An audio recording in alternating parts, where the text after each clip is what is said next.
17वें श्लोक का टिप्पण। षष्ठ सप्तमाष्टम श्लोकैर्यदुक्तं तत्सारं संक्षिप्याः। 6, 7, 8 इन 3 श्लोकों में कहा हुआ जो है वही बात के सार मात्र का संक्षेप में कह रहे हैं। सत्वेति यद्वा अथवा तुम कह सकते पूर्वोक्त हेतु महा, पूर्वोक्त जो है 14-15 श्लोक में कहा उसी में हेतु मात्र प्रस्तुत कर रहे हैं। एवच इति पदद्वयम् प्रथम पादे अपि अन्वेतव्यम। रजसो लोभ एवच द्वितीय पाद में है सत्वा संजायते ज्ञानम एवच। अगले में तो है ही तीसरे पाद चौथे पाद के अंत में आया है तमसो प्रमाद मोह भवतो अज्ञानम एवच। इसे एवच अवधारण पूर्वक इतर व्यावर्तन करने के लिए और अनुक्त सह कार्यों को समुच्चय करने के लिए एव और च प्रत्येक के साथ जुड़ेगा।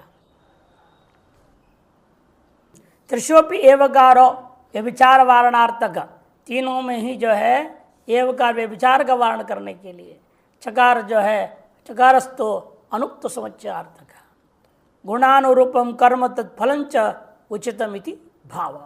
कहने का अभिप्राय गुणों के अनुरूप कर्म और गुणों के अनुरूप उसका फल प्राप्त करना यह उचित ही है। पुनरुक्ति कोई कह सकता है फिर क्या जरूरत है, वही बात ये दोबारा तिबारा कहते रहते हो। कहते महत्व का अवबोध कराने के लिए पुनरुक्तिस्तु महत्व अवबोधनाय। ये सत्वगुण तीनों गुणों का उनके लक्षण स्वरूप कार्य फल ये सब कुछ जानना अति आवश्यक है। इसके बिना आप गुणातीत नहीं हो पाएंगे। ज्ञान मात्र से व्यक्ति आसानी से गुणातीत नहीं हो सकता। यदि ज्ञान आदेव तो कैवल्यम है, इन ज्ञान जो है पचे अनुभव में आवे उसके लिए गुणातीत होना आवश्यक होता है। अतः गुणों को जानना अति आवश्यक है। बात को बोध कराने के लिए, इसके महत्व को बोध कराने के लिए कई बार एक ही चीज़ को अलग अलग शब्दों से कहा जाता है और अधिकारी भेद से भी कहना पड़ता है। मंदाधिकारी विस्तार से कहना पड़ता है, मध्यम अधिकारी के थोड़ा सा कहो और अति उत्तम अधिकारी है तो अति संक्षेप में कहने से काम चलता है। अधिकारी भेद से भी कई बार एक ही चीज़ को अलग अलग शब्दों से कहना होता है। अगले श्लोक अवतरण के भाष्यकार कहते हैं किंच, और यह भी है। गति वर्णन करना बाकी है। फल बता दिया और फल पाने के लिए उसकी गति कैसे होगी। गुणानां ज्ञानादि कार्य मुक्तवाद सत्वादि गुण निष्ठानाम गति महा। गुणों के ज्ञानादि कार्य कथन करने के बाद उसके सत्वादि गुणों के निष्ठा रखने वाले को क्या गति प्राप्त होती है, कौन उत्तरायण मार्ग से जाएगा, कौन दक्षिणायन मार्ग से जाएगा, कौन जैस्व मार्ग का अधिकारी बनेगा, वो बताना बाकी है। उसके लिए आरंभ करते हैं। ऊर्ध्वं गच्छन्ति सत्त्वस्था मध्ये तिष्ठन्ति राजसाः जघन्य गुणवृत्तिस्था अधो गच्छन्ति तामसाः। ऊर्ध्वं गच्छन्ति सत्त्वस्था मध्ये तिष्ठन्ति राजसाः जघन्य गुणवृत्तिस्था अधो गच्छन्ति तामसा।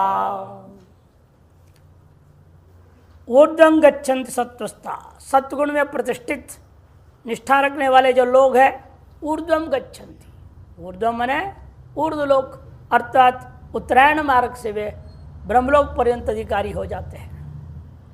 मध्ये तिष्ठन्ति राजसाः, और रजगुण में निष्ठा रखने वाले मध्य में रह जाते हैं अर्थात स्वर्ग तक जाएंगे वापस आएंगे, यहीं चक्कर काटते रह जाते हैं। और जघन्य गुण अर्थात तमगुण उसमें वृत्ति को ही स्थित रहने वाले निष्ठा रखने वाले अधो गच्छन्ति, अधोग मार्ग अर्थात जैस्व मृस्व और नरक पर्यंत वो गति को प्राप्त करने वाले होते हैं तामसाहा। इस लोग को महात्मा अपने दूसरे ढंग से भी कह देते हैं हंसी मजाक के लिए। ऊर्ध्वं गच्छन्ति डक्कारः मध्ये तिष्ठति पक्वान्नम।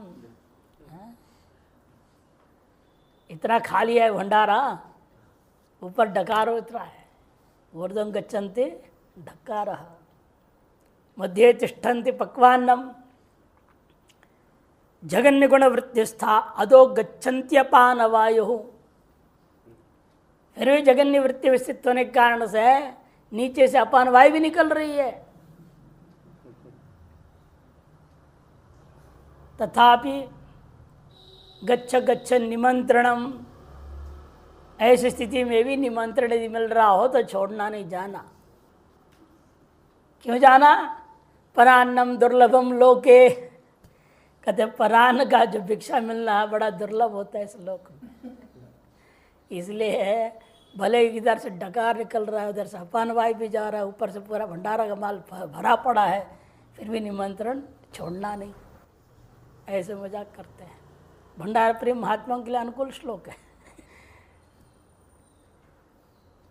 गति का वर्णन किया त्रिगुणों का ही। ऊर्ध्वं गच्छन्ति देवलोकादि शु उत्पद्यन्ते सत्वस्था सत्गुण वृत्तस्था इत्यर्थः। ऊर्ध्वम मने देवलोकादियों में जाकर के वहाँ वे उत्पन्न होते हैं। कौन? सत्वगुण में, सत्वगुण के वृत्तियों में ही प्रतिष्ठित रहने वाले। मध्ये मध्ये मने मनुष्येषु तिष्ठन्ति उत्पद्यन्ते राजसः। मध्य मने मनुष्य योनि में बार बार उत्पन्न होने के लिए, अर्थात पुनरावृत्ति मार्ग, दक्षिणायन मार्ग में स्वर्ग तक जाएंगे, वहाँ से लौटेंगे, फिर जाएंगे, फिर लौटेंगे। इस तरह से बार बार मनुष्य योनियों में ही, मनुष्य लोक में ही उत्पन्न होने लायक रहते हैं, जो राजस लोक होते हैं। जगन्य गुण वृत्तस्था, जगन्यश्च असौ गुणश्चित जगन्य गुण तमोगुण, तस्य वृत्तम निद्रा आलस्य आदि उसका कार्य, तस्में स्थिता उसमें जो स्थित लोग होते हैं उन्हें जघन्य गुण वृत्तस्था कहा जाता है। मैंने मूढ़ाहा, वे अधो गच्छन्ति, जैसो मेरे स्व मार्ग को प्राप्त करते हुए पशुवादि योनियों में उत्पन्न हुआ करते हैं। पशुवादि से उत्पद्यन्ते तामसा। संक्रांति टीका। ऊर्ध्वमिति सत्वस्था मोक्षेच्छया सत्गुणोत्पन्न सदसद विवेक ज्ञान ज्ञान कार्य च परमेश्वरोपास्त्यादौ ये तिष्ठन्ति ते सत्वस्थाः पुरुषाः। सत्व गुण में प्रतिष्ठित लोग कौन हैं? जो मोक्ष की इच्छा से जब जब सत्वगुण अपने अंदर उद्रिक्त हो जाए, उद्भूत हो जाए, अभिव्यक्त हो जाए, तब तक मौका को चूकते नहीं है, किंतु सदसद विवेक ज्ञान में और ज्ञान का कार्य क्या परमेश्वर उपासनादियों में लगे रहते हैं। ये तिष्ठन्ति ते सत्वस्था पुरुषाः। वे सत्गुण में प्रतिष्ठित, सत्गुण के कार्य में प्रतिष्ठित पुरुष होने के नाते ऊर्ध्वम ऊर्ध्वलोकम ब्रह्म विष्णुवादि स्थानम, ब्रह्मलोक है, विष्णुलोक है आदि विशिष्ट लोक स्थानों को वो प्राप्त कर लेते हैं उत्तरायण मार्ग से जा करके। राजसा रजगुण निष्पन्न ज्ञाने काम संकल्पादि गुणयुक्त ज्ञान कार्ये च श्रौतादौ कर्मणि भोगेच्छया ये तिष्ठन्ति। रजगुण में निष्पन्न रजगुण जब अभिव्यक्त होता है उससे आपको अंदर से प्रेरणा मिलती है, ऐसे ज्ञान उदय होता है जिस ज्ञान को लेकर आप काम संकल्प आदि गुणों से युक्त होकर तार्श ज्ञान का कार्यभूता श्रौत स्मार्त कर्मों में वो भी भोग की इच्छा से, फल की इच्छा से जो लगे रहते हैं, जो ये तिष्ठन्ति उन्हें कहा जाता है राजसा पुरुषः। मध्य वे लोग ब्रह्म तिर्यक लोकयो, जो ब्रह्मलोक है और यह नीचे तिर्यक लोक है, इन दोनों लोगों के बीच का जो लोक है अंतराले गमागमाभ्याम देवलोक के मनुष्य लोक के तिष्ठन्ति।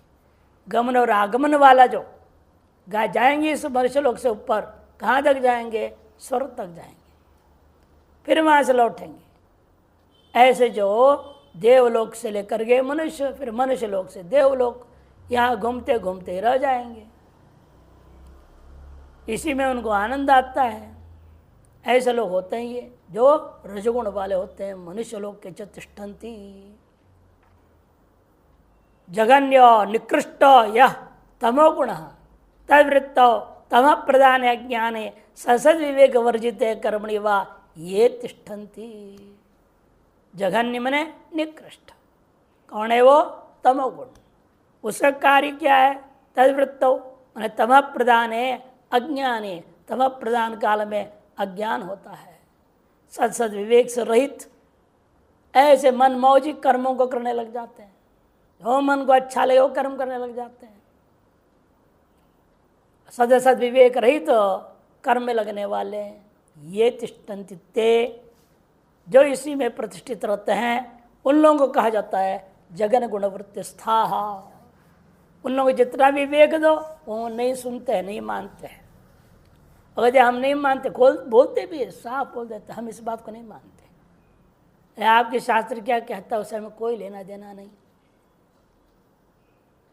अरे आप तो हिंदू घर में पैदा हुए, गलती से पैदा हो गए, बताओ यहाँ बोलते हैं हम गलती से पैदा हो गए हिंदू के घर में, उसे ब्राह्मण के घर में तो डबल गलती कर दिया भगवान ने हमको पैदा करके। जबरदस्ती माँ बाप जब पीछे पड़ जाते हैं, जनु चोटी रखो, संध्या करो, गायत्री जप करो, हम नहीं करना चाहते हैं। ऐसे ऐसे इतने तमगुण लोगों के अंदर है, आश्चर्य होता है। और कई क्षेत्र में हम लोग देखते हैं, पहाड़ी क्षेत्रों में भी आजकल ऐसे चल पड़ा है, शादी से 4 दिन पहले उपनयन संस्कार करने। कैसे ब्राह्मण घर लोग हैं, ब्राह्मणों में क्षत्रिय वैश्य तो पहले से भूल चुक हो रहा है, बात छोड़ो, लेकिन ब्राह्मणों में भी ये समस्या देखने को मिल रहा है। इसी जरूरी है कि वैदिक सनातन धर्म की रक्षा के लिए व्यक्ति का विवेक जागृत करना जरूरी होता है। नहीं तो जगन्य गुण वृत्तिस्था तामसा बने रहते हैं ये लोग। कलयुग का प्रभाव है ये, उनका भी क्या दोष है, कलयुग का प्रभाव है। युग प्रभाव के कारण से हो जाता है, इस आंधी तूफान में बचते हुए चलने वाले ही वास्तव में धीर वीर शूर माने जाएंगे। नहीं तो महात्मा बनने पर भी हम लोग देख रहे हैं ये भी कम नहीं है, ये भी धन दौलत की प्रतिस्पर्धा में भाग रहे हैं। जब सुनते तो बड़ा आश्चर्य होता। महाराज एक आया कहा था, महाराज उनके पास जब 12 लाख रुपए का कार है तो हम चाह रहे हैं हमारे 15 लाख का कार होनी चाहिए। मैंने कहा तो बहुत छोटे बुद्धि वाले हो। मैंने जान के कहा, अरे क्यों, अरे वो तो 12 है, तुम्हारे 25 का होना चाहिए ना, 2 गुना से ऊपर। मूर्ख कहीं के कैसे सोचते हो, सोचो तो डबल तो सोच लो, कम से कम हो ना हो भगवान की मर्जी। सोचने में तुम दरिद्रता कर रहे हो तो कैसे तुम आगे बढ़ोगे। ऐसे हालत महात्माओं का भी है। कैसे उनको बुद्धि कहे भाई ये उचित नहीं है, ये मत सोचो।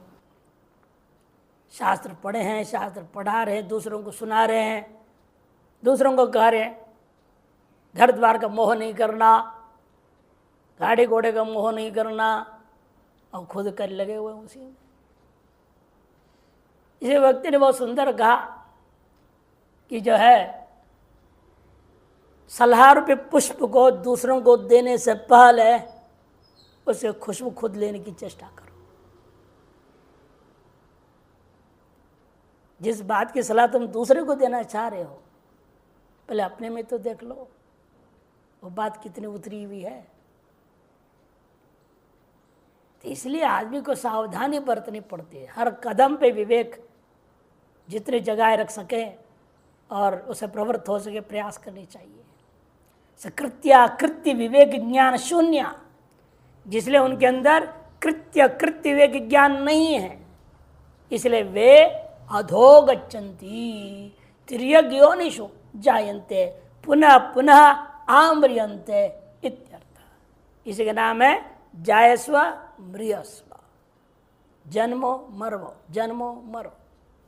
खट बन मच्छर आदि बनेंगे, पशु पक्षी आदि बनेंगे, जिनकी आयु ज़्यादा लंबी है ही नहीं, जल्दी खत्म हो जाएंगे।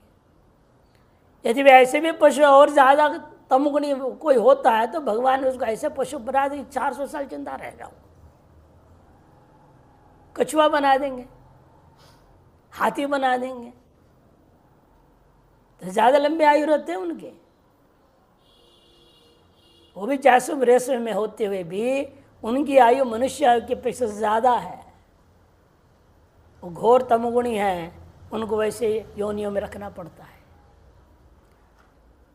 इसे उससे बचने के लिए तमोगुण जब जब हावी हो, कम से कम रजोगुणी हो जाओ। तम से ऊपर उठने के लिए पहले रजोगुणी होना पड़ता है, और रजोगुणी से ऊपर उठने के लिए फिर सतगुणी होना पड़ेगा। तामस आहार को पहले त्याग कीजिए, राजस आहार को अपनाइए, ताकि अंदर चुस्त बना रहे और दौड़म दौड़ कर्म करने की दम रहे। तो राजस आहार खाना पड़ेगा ना। थोड़ा मिर्ची के अचार रोज खाया जाए, खून दौड़े, इन हाई ब्लड प्रेशर ना हो जाए, भी ध्यान रखना पड़ेगा। चुस्त रहने के लिए आवश्यक हम लोग या तो आसन है, प्राणायाम है इत्यादि करेंगे तो उससे भी चुस्त हो जाएंगे। कोई जरूर नहीं है राजस आहार खाना। राजस क्रिया अपनाना पड़ता है तामस क्रियाओं से ऊपर उठने के लिए, और सात्विक क्रियाओं को अपनाए तो राजस क्रियाओं से ऊपर उठ जाएंगे। टिप्पण गुणेभ्यो भवति एतादृश फल वैलक्षण मित्याह। गुणों के वजह से भी इस प्रकार का फल वैलक्षणता की प्राप्ति होती है। ऊर्ध्वमिति तमसि गुणवृत्ति शब्द प्रयोगात सत्वरजसोरपि गुणवृत्तम एव विवक्षितमिति ज्ञेयम्। तमोगुण के व्याख्या में जघन्य गुणवृत्तस्था जो कहा है, ऊपर दोनों में भी ये बात जोड़ लेनी चाहिए। सत्व गुण वृत्तस्था, रजोगुण वृत्तस्था। सत्वगुण वृत्तस्था सात्विक एवं रजोगुण वृत्तस्था राजसा इति। ऊर्ध्वम मन देव भावे सुख बहुले। ऊर्ध्व गति में क्या होता है? सुख ज्यादा है, अल्प दुख है, दीर्घ आयुष के। ऐसा देवलोक के ब्रह्मलोक आदि में गच्छन्ति तिष्ठन्ति इत्यर्थ। मध्य में ये जो स्वर्गलोक से मनुष्यलोक की जो चक्कर है, यहाँ पर क्या होता है? मध्य में दुख बहुल है, अल्प सुख है, अल्प आयुष के। यह दुख ज्यादा है, अल्प सुख है और अल्प आयु भी है। ऐसे मनुष्य लोग के तिष्ठन्ति उत्पद्यन्ते इत्यर्थ। और अधो योनि वाले तो कहना ही क्या, दुखमय जीवन है वो। पर लेश मात्र विवेक वैराग्य कुछ भी होने की संभावना ही नहीं है। सुख लेश भी है ही नहीं वहाँ, आयु भी अत्यंत अल्प है। ऐसे पशुवादिषु योनिषु गच्छन्ति उत्पद्यन्ति इत्यर्थः। पशुवादी योनियों में चले जाते हैं, वहाँ उत्पन्न होते हैं, ये इसका अर्थ है। लेकिन दुख बहुल हो, अल्प सुख हो, अल्प आयु हो, यही सबसे बढ़िया है वास्तव में, ताकि वहाँ विवेक वैराग्य जल्दी जग जाता है। जहाँ सुख ज़्यादा है, अल्प दुख है, वह विवेक वैराग्य इतना जल्दी होगा नहीं। थोड़ा बहुत दुख आ भी जाए तो चलो थोड़ी देर के लिए कोई बात नहीं, उनसे पता है आगे और सुखी सुख है। सुख ज़्यादा है वहाँ, तो अल्प दुख को झेल लेता है तो विवेक वैराग्य नहीं हो पाता है। इन अल्प सुख होते हुए अधिक दुख रहे, तब आदमी को मौका मिलता है विवेक समझने के लिए। आखिर में सोचता आदमी, मेरा ऐसा कौन से पाप है कि मुझे एक के बाद एक दुख मिल रहा है। इतना विवेक जग जाएगा तो अपने आप आदमी सुधर जाएगा, आगे हर कदम फूंक फूंक के रखेगा। तो सोचता है जन्म जन्मांतरी पापों का फलस्वरूप एक के बाद एक दुख मिल रहा है, एक के बाद एक विफलता मिलती है। ये वरदान है वास्तव मनुष्य, लेकिन मूर्ख है, विवेक समझ नहीं पाता है। लेकिन ये भगवान की वरदान है मनुष्य के ऊपर। वो जान के आपको विफल बनाता है, जान के आपको दुख देता है, जान पर आपको फुटबॉल किक देते रहता है। मैं दृष्टांत देता हूँ फुटबॉल का, इसीलिए आपको फुटबॉल बनना पड़ेगा यदि अपना लक्ष्य उन्हें गोल में पहुंचना है। तो ये खिलाड़ी बने रहोगे, गोल के अंदर नहीं जा सकते। खिलाड़ी गोल में जाएगा क्या? जाके तो वही उसको उल्टा नुकसान है, फाइन लगता है वहाँ। तो गोल के अंदर गया कैसे? गोल में केवल गोलकीपर और बॉल ही जा सकता है और कोई दूसरा नहीं जा सकता अंदर, फिर येलो कार्ड दिखेगा वहां पे। से खिलाड़ी बनना बेकार है, गोल में कहीं पहुंच नहीं पाएंगे। रेफरी तो उससे भी खराब है, वो गोल तक भी नहीं जा सकता, वो तो इधर इधर बीच में उछलते रहता है, पी मारते रहता है, घूमते रहता है। रेफरी बनना भी बेकार है। उससे ज्यादा खराब है दर्शक बनना, आपस में लात मारते रह जाएंगे, कुछ होता तो कुछ है ही नहीं। उधर वो किक मार रहा है, इधर आपस में किक मार देते हैं। फुटबॉल के खिलाड़ियों में आप देखेंगे ना, वहां दर्शक बड़ा विचित्र होता है।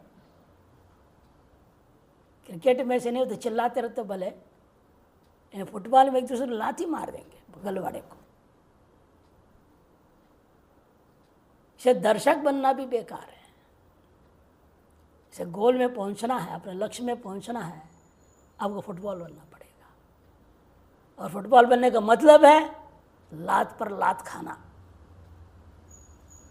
नहीं खाएगा। दोनों टीम वाले लात मारते रहते बॉल पे, माने इष्ट मित्र शत्रु, मित्र और शत्रु, अपने और पराये, लगातार आपको प्रताड़ना देते रहेंगे।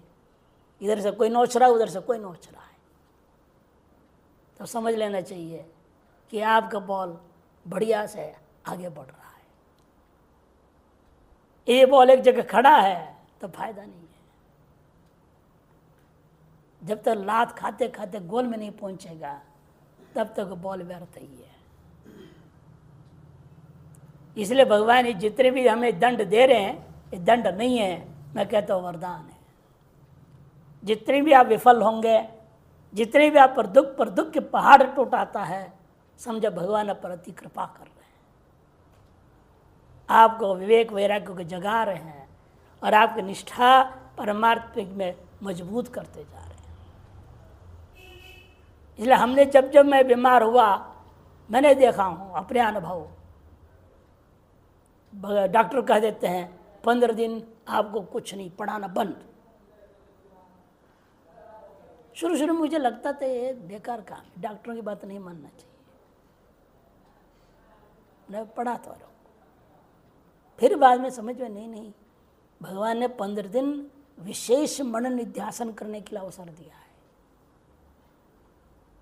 रोज जब पढ़ाते हैं तो इतना मनन निध्यासन सम्यक होता नहीं है, व्यवहार में थोड़ा बहिर्मुख रहते हैं।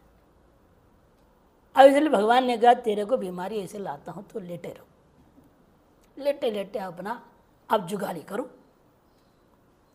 गाय जब जुगाली करती है तो बैठी रहती है, चलते चलते जुगाली नहीं करती। गौ का स्वभाव है, खा पी लेती है, खूब चलती रहती, खाते पीते होता है, तो जहाँ बैठ गई तो वो अंदर से माल निकाले जुगाली करती है। इसलिए भगवान जब जब आपको बीमारी दे रहे तो समझ लेनी चाहिए आपको विशेष मन निध्यासन करने का अवसर दिया है, आप उसे गलत ना समझे। और उस समय अधिक से अधिक जो भी उस समय का दुख है, कष्ट है, खांसी फांसी कुछ भी है, उसको गौण करते हो, महत्व न देते हुए उसके लिए उसका अपना खुराक दे दो। डॉक्टर ने कह दिया सब एक खाओ, ये दवाई खाओ, ये दवाई खाओ, वो बाद में एक खाओ, वो बाद में वो खाओ, तो समय से उसको अपना खिलाते रहना और रोक के अपने भोजन है उसको उसका खिलाओ, अपना अपना खाओ और इसके लिए अपना खुराक देते जाओ। इसलिए दृष्टिकोण बदलना पड़ता। जीवन के हर घटना के प्रति आप अपने दृष्टिकोण को जितना बदलेंगे, जितने सात्विक दृष्टिकोण लाएंगे, उतने ही आपकी आध्यात्मिक प्रगति होती जाती है। इसीलिए मुख्य है जीवन में क्या घटना घट रही है, और राजसीय की तामसिक सात्विक वो भी इतना महत्वपूर्ण नहीं है जितना हम उसको किस दृष्टिकोण से ले रहे हैं वो ज्यादा महत्वपूर्ण है। इसलिए यहाँ पर कह रही है कि आप भले ही वहाँ पर दुख बहुल है, कुछ भी है, लेकिन हम तो समझते हैं जो मनुष्य होनी जो बीच वाला बताया मध्य मार्गी का, यह सर्वोत्कृष्ट है, ताकि इसी में आपको मौका मिलता है मुमुक्ष होकर मुक्त होने का अवसर मिलता है। अगले श्लोक के लिए भाषा उतरने का देखिए। पुरुषस्य प्रकृतित्व रूपेण मिथ्या ज्ञान नियुक्त भोग्येषु गुणेषु सुख दुख मोहात्मकेषु सुखी दुखी मूढ़ोहम अस्मि इत्यं रूपो यह संग तत्कारणं पुरुषस्य जन्म प्राप्ति लक्षण संसारसीति समासेन पूर्वाध्यायदुक्तं तदिह सत्वं रजतम इति गुणाः प्रकृति स्वयंभवा इत्यतः आरभ्य गुणस्वरूपं गुणवृत्तं स्ववृत्तेन च गुणानां बन्धकत्वं गुणवृत्ति निबद्धस्य पुरुषस्य या गतिः इत्येतत् सर्वं मिथ्याज्ञानम् अज्ञानमूलं बन्धकारणं विस्तरेण उक्त्वा। 18 श्लोकों के पूरा सार यहाँ 2.5 पंक्ति में लिख दिया। देखिए पूर्व अध्यायों तक जो जो हुआ उन सब के असली जो है, जो बोलते हैं ना, मेन गेट है निकलने का, निकासी का। यहां से निकलना ही सबसे कठिन होता है। इसको बहुत सुंदर ढंग से महाभारत में अभिमन्यु का चक्रव्यूह ज्ञान कराया। चक्रव्यूह में हम फंसे हुए हैं, सब फंसे हुए चक्रव्यूह में, और निकलने की रास्ता अभिमन्यु को बेचारे को आधा अधूरा ही ज्ञान था, इसलिए निकल नहीं पाया, गेट तक पहुंचा। आप लोगों का सौभाग्य है, निकलने की पूरी रास्ता भगवान यहां दिया हुआ है। इसे 14वां अध्याय बहुत महत्वपूर्ण अध्याय है, जिसके बिना 15वां अध्याय का पुरुषोत्तम भाव को प्राप्त नहीं कर पाएंगे। ये मेन गेट, यहां से निकल पड़ो, गुणातीत हो जाओ, तब पुरुषोत्तम भाव में स्थित हो जाओगे। इसे भगवान भाष्यकार अवतरण के बहुत सुंदर कह रहे हैं, पुरुष का प्रकृतिस्तत्व रूपेण मिथ्या ज्ञानेन, पुरुष जो है प्रकृति में स्थित है, यही मिथ्या ज्ञान है। वास्तविक पुरुष प्रकृति में स्थित नहीं है, प्रकृति से अलग है, प्रकृति का साक्षी है, प्रकृति को सत्ता स्फूर्ति प्रदायक मात्र ही है।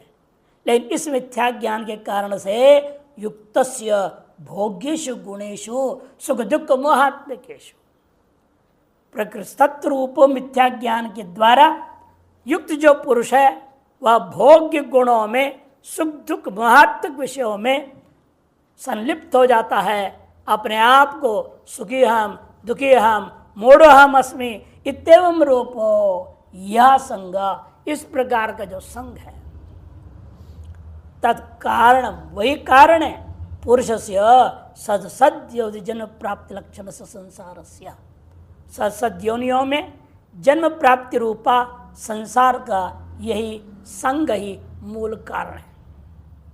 इति समासेन पूर्वाध्याय यदुक्तम, पूर्वाध्याय 13वें अध्याय में यह बात जो संक्षेप में कहा गया था, तद यह उसी को त्रिगुणात्मक तीनों गुणों की महिमा को बताते हुए सत्तम रजस्तम इति गुणाः प्रकृति संभवाः इत्यतः आरभ्य, यहाँ से आरंभ करके गुणों के स्वरूप, गुणों के वृत्त कार्य और स्ववृत्त के द्वारा गुणों में बंधकत्व और गुणवृत्त से निबद्ध व्यक्ति का पुरुष के जो गति है ऊर्ध्वं सत्व इत्यादि इत्येतत् सर्वं मिथ्या ज्ञानम अज्ञान मूलम, मिथ्या ज्ञान और अज्ञान मूल जिसका वही बंधन का कारण है, इस बात को विस्तरेण उक्त्वा विस्तार रूपेण कह दिया।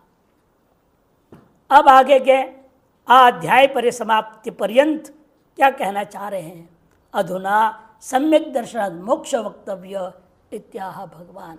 अब अगले अध्याय की भूमिका के रूप में इस अध्याय के अंतिम 8 श्लोकों में सम्यक दर्शन से ही मोक्ष होता है यह कहना चाहिए, उसके लिए भगवान आरंभ करते हैं। यदि पूर्व में भी अनेकों बार कह चुके हैं सम्यक दर्शन से ही मोक्ष होता है, लेकिन अब यहाँ जो कह रहे इसलिए कहना पड़ रहा है कि गुणों का विचार हो चुका है, गुणों के कारण से बंधन है, ये बात सर्वाधिकारियों के लिए सामान्य बात है।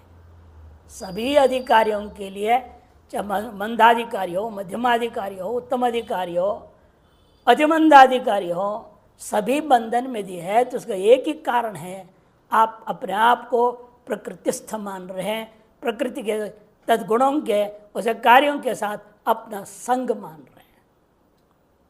कारणम गुण संगो अस्य, ये पूर्व में कह चुके। और वह संग के स्वरूप वर्णन करना जरूरी था। जिसको सभी दर्शनकारों ने एक कहा दृग दृश्य संयोग हे हेतु, संसार के हे क्या है संसार, उसका कारण क्या है दृग दृश्य का संयोग। योग सूत्रकार भी कहते हैं। अतएव भाष्यकार अपने छोटे छोटे प्रकरण ग्रंथों में ग्रंथ लिख दे दृग दृश्य विवेक का, इसका विवेक करना जरूरी है। अतएव यह 14 अध्याय का यह पूर्वार्ध जो 18 है यह अति महत्वपूर्ण है। उस महत्व को जब व्यक्ति समझ लेगा तब गुणों से ऊपर उठ करके कहाँ जाना है ये भी तो जानना जरूरी है। जैसे कह दिया जाए अब यहाँ से विशाल एक्सप्रेस वे अंग्रेजी में बोलते हैं, एक विशेष सड़क बनने जा रहा है, आपके घर को उजाड़ा जाएगा, तो आप कहेंगे फिर हम कहाँ जाएंगे, हमको कहाँ जमीन दिया जाएगा, कहाँ मकान देंगे, पूछेंगे कि नहीं पूछेंगे। जैसे आप भी पूछेंगे ना, आप गुण से कह दिया गया अलग हो जाओ, गुण से ऊपर उठ जाओ, फिर कहाँ जाएं, कहीं तो जाना है, कहाँ जाना है वही बताने के लिए है। यहाँ से आगे चलेगा और उसकी विस्तृत व्याख्या 15वें अध्याय में होगा। सम्यक दर्शनात् मोक्ष वक्तव्यः भगवान संक्रांति अवतरणिका त्रिवीर्गुणमयैर्भावरिति दैवी एषा गुणमयी मम माया दुरत्य इति कारणं गुणसंगोऽस्येति च यदुक्तं गुणानां मोहकत्वं दुर्जत्वं च सत्सद्योंश जन्म कारणत्वं च तस्यैव स्पष्टत्वाय पुनरपि सत्वं निष्ठम् इत्यादिना गुणानाम् एव सुखज्ञान तृष्णा आसक्ति कर्म प्रवृत्ति प्रमाद आलस्य निद्रादिषु संजनकत्वेन पुरुषस्य अविद्याय दोषवतो गुणतत्कार्येषु अहममिति मिथ्याज्ञाने तिष्ठतो देव मर्त्य त्रियोनिषु जन्मादि अनर्थकारणत्वं प्रतिपाद्य।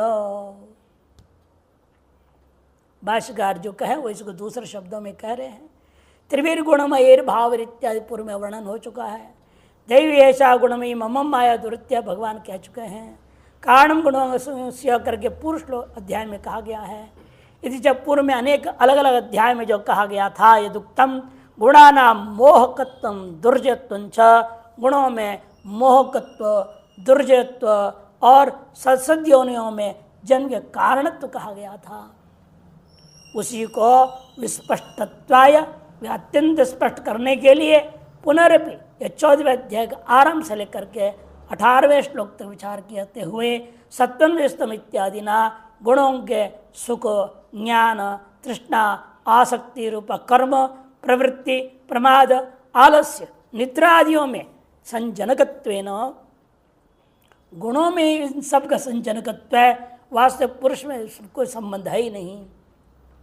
पुरुषस्य अविद्या दोषवत्तो, इन अविद्या दोष वाले जो पुरुष है उसी में गुण तत्कार्येषु अहम मिथ्या ज्ञानेन, गुण और गुण के कार्यों में अहम मम इस मिथ्या ज्ञान के द्वारा तिष्ठतो, ऐसे व्यक्ति को ही देव योनि मर्त्य योनि तिर्यक योनियों में जन्मादि अनर्थ कारणत्व का प्रतिपादन कर दिया गया।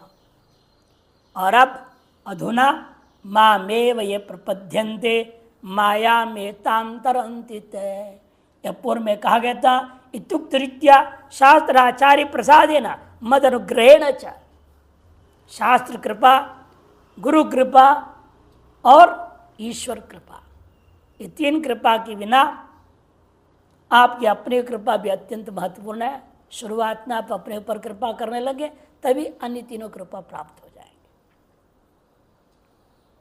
आप अपने ऊपर दया कर लीजिए। आप ये सोचिए बहुत हो गया, बहुत जन्म बीत लिया, बहुत आनंद भोग लिए हैं, अब बस और इस मार्ग में आगे चलना नहीं है। जब तक अपनी आत्मकृपा नहीं होगी तब आपके मन संसार से हट करके शास्त्र प्रवृत्त नहीं हो सकता। और ये शास्त्र प्रवृत्ति होने लगती है, शुरू में उसमें भी शास्त्र आसानी से अंदर प्रवेश नहीं करता है। अयोण अयोण अयोण बोलते रह जाता है आदमी, बेचारा युग एणची को एणची याद ही नहीं होता है, परेशान हो जाता है। परीक्षा लेती है, शास्त्र भी इतने जल्दी अंदर घुसती नहीं। जब देखते हैं वास्तव में अपने ये कूड़ा दान को काफ़ी साफ कर लिया है अंतःकरण का विशुद्ध कर लिया है, तब वह शास्त्र धीरे धीरे अंदर प्रवेश कर जाते हैं। तो समझो शास्त्र आपके हृदय में बैठने लगी है, सब प्रकार शास्त्र याद हो रहा है, अर्थ में समझ में आ रही है धीरे धीरे, तो समझो कि आपको शास्त्र कृपा होने लगी है। और शास्त्रीय कृपा होने लगी है का मतलब है निश्चित रूप के साथ आचार्य कृपा के बिना केवल शास्त्र कृपा हो नहीं सकती है। नहीं तो आचार्य की कृपा के बिना आचार्य जितने भी समझाएं, आपको क्यों लगता है तो ये भी ऐसे ही बोलने वाले हैं। एक महात्मा थे यहाँ पर, बाद में पता चलो थोड़ा दारू भी पीते रहते बीच बीच में। वो ये कहते थे, जितने बड़े बड़े आचार्य के पास गए हो, बड़े बड़े विद्वानों के पास गए, सब ये बोलते हैं ये भी केवल बोलने वाले हैं, माने इनके अंदर भी प्रैक्टिकल कुछ नहीं है, अनुभव कुछ नहीं है। ऐसे व्यक्ति को आचार्य कृपा कैसे होगी? इसलिए आचार्य के प्रति श्रद्धा ही नहीं जग रही है तो शास्त्र कृपा भी नहीं होगी। भले नोट्स पर नोट्स बनाए रख लो, सैकड़ों पुस्तक भर लो,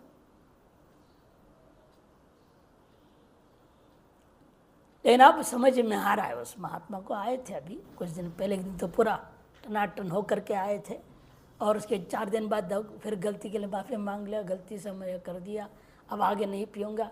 तुम कितने बारे बात बोल चुके हो, फिर भी आते हो वैसे ही, कोई बात नहीं, कभी न कभी तो सुधरोगे। क्योंकि हमारे पास बार बार आने की प्रवृत्ति भी तुम्हारे अंदर हो रही है, बहुत बड़ी बात है। तो इसका मतलब तो जरूर तुम्हें भगवान सुधारना चाहते हैं। फिर उसको योगा टीचर बनने के लिए हमने सलाह दिया, तुम योगा टीचर बनो, योगा से योग में आ जाओगे धीरे धीरे। हाँ?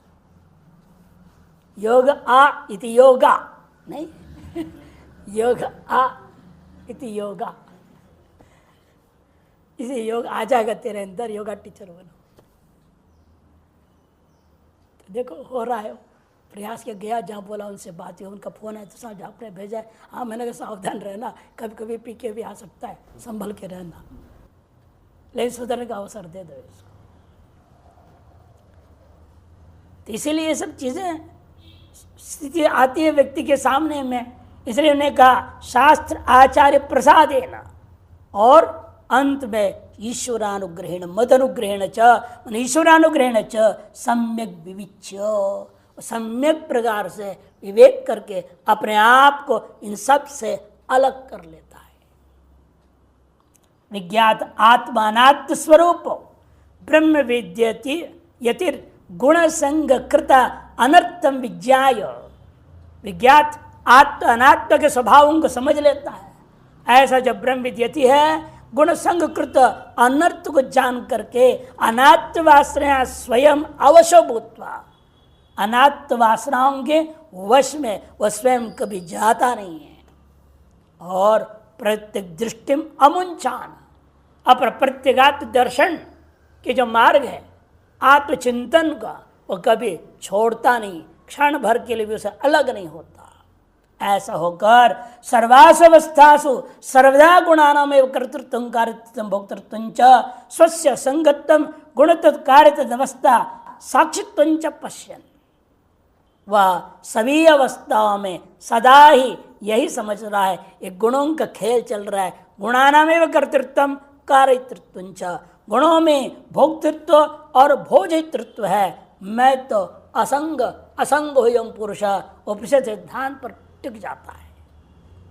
गुण तत्कार्य तदवस्था, क्योंकि मैं साक्षी मात्र हूं, ऐसा अपने आप को देखते हुए सदा आत्मनिष्ठया सकार्यांश त्रीन गुणान अतीत्य मुक्तो भवति इति प्रतिपादयति, सदा ही आत्मनिष्ठा रखते हुए कार्यों के सहित तीनों गुणों का अतिक्रमण करो और मुक्त हो जाता है। इस बात को प्रतिपादन करने के लिए आरंभ करते हैं।